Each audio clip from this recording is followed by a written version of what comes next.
Also ich meine, ich sag mal so, der vierten Maß ist immer optimal, aber... Im Schotten haben wir, und das ist anscheinend das übelste Grabszelt sozusagen. Es war schön. Das war total witzig. Wir haben 3 Bands im Weinzelt mitgemacht. Als Taxifahrer in München zur Wiesenzeit erlebt man tagtäglich solche Fahrgäste.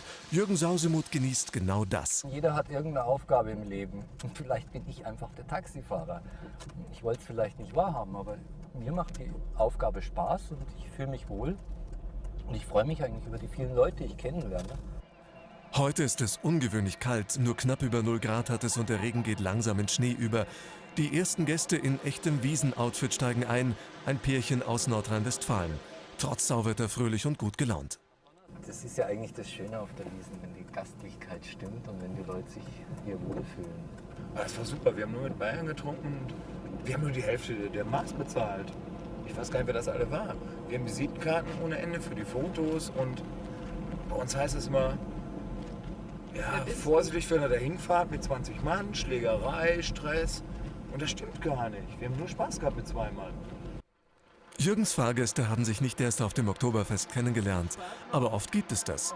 Die Wiesn als Single-Flirt-Party. Man bekommt es meist nur nebenbei raus, indem zum Beispiel gefragt wird, fahren wir zu mir oder fahren wir zu dir? Und wenn eine der beiden Parteien fragt, ja, wo wohnst du denn? Dann ist es im Prinzip klar, dass sie sich eigentlich jetzt erst kennengelernt haben. Wieder zurück an der Wiesn. Julia und Anna sind neu in München, da ist natürlich das Oktoberfest gleich mal Pflicht. Jetzt sind sie aber doch froh, dass sie endlich im Taxi sitzen. Wir wollten gerade ins Käferszelt und da hat ein Typ gesagt, er nimmt uns mit. Und dann hat er gefragt, ja, ja, wollt ihr Sex oder sowas, keine Ahnung. Und dann haben wir gesagt, ja, nee. Und dann hat er gesagt, okay, dann geht er jetzt wieder. Und dann ist er wieder gegangen. Und dann standen wir allein vor dem Zelt. Währenddessen an der Festwiese. Die Taxis werden knapp. Viele müssen jetzt etwas warten, bis ein Taxi frei ist. Überraschungen gibt es für Jürgen immer wieder, vor allem von weiblichen Wiesenbesuchern. Das ist natürlich für die Taxifahrer immer eine äußerst zweifelhafte Ehre, von einer gut angetrunkenen Dame dann auf einen sogenannten One-Night-Stand oder was eingeladen zu werden. Also ich nehme davon also schon Abstand, weil das bringt nichts für beide Seiten und ich denke, es ist auch nicht unsere Aufgabe. Da gibt es auf der Wiesn genügend Freiwillige, die sich für solche Sachen zur Verfügung stellen. Und wie sieht's bei den Freiwilligen mit den Mädels aus? Sind schon auf der Wiesn. Sacrilegious. Was heißt jetzt das? Sakralistisch. Sagen wir Sagen wir gut. Sagen wir einfach sehr gut. Aber Erfolg hat es keinen gehabt, oder? Nein, heute noch nicht. Nein, heute nicht.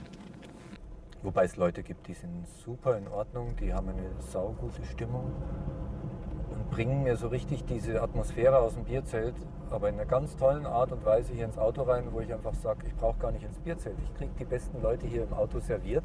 Hey, hey, baby, I wanna know if you be my girl. Und je später der Abend, desto mehr Probleme bereitet das Einsteigen und Anschnallen. Noch betrunkenere Gäste erwischt es manchmal noch schlimmer. Und dann fährst du einfach mal schnell irgendwo um eine Ecke rum oder über einen Buckel drüber und plötzlich hebt es dem guten Fahrgast.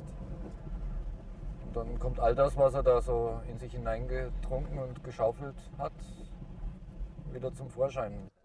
Heute ist alles gut gegangen, niemand hat sich in seinem Taxi übergeben, alle waren friedlich und gut drauf. Wenn die letzte Fuhre endlich nach Hause oder in eine Disco verfrachtet ist, dann macht Jürgen Sausemuth Feierabend. Am nächsten Tag gibt's dann wieder unzählige Erlebnisse, über die Jürgen lange erzählen kann.